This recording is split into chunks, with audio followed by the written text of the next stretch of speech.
আজকে বিকালে আমি আর ভাবি ঘুরতে যাবো, কিন্তু তোরে নিয়ে যাবো না। যা ঘুরতে আমার কসকে, তোরা যদি আমার তোর লগে নিতে চাইতি তাও তো আমি তোর লগে যাইতাম না, কারণ বিকালে আমি সুন্দরবন যাবো।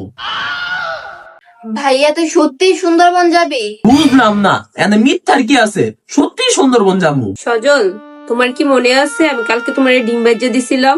আর ভাইয়া আমিও তোমারে পানি এনে দিছিলাম। আমনে ডিম ভাইজা দিছেন এটাও মনে আছে, তুই পানি এনে দিছস এটাও একটু একটু মনে আছে, কিন্তু এটি কইতাছস কে লিগা? তুমি না আমার ভাই, তুমি তোমার লাগে আমার একটু সুন্দরবন লয়ে যাও।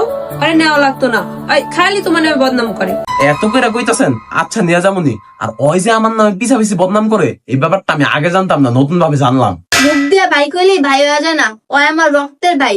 ভাইয়া তুই আমার একটু নিয়ে যাস তোর সাথে, আমি তোর নামে যতই বদনাম করি আমি তোর মন থেকে ভালোবাসি। আচ্ছা তোরও নিয়ে যাবনি। দুইজনটাই নিয়ে যাবা? আচ্ছা তাহলে আমরা লাগেজ গুছাই। লাগেজ গোছান লাগবো কে লিগা? আরে আমরা ঘুরতে যাবো, কাপড় চোপড়ের একটা ব্যাপার স্যাপার আছে না? ঘুরতে যাবেন মানে?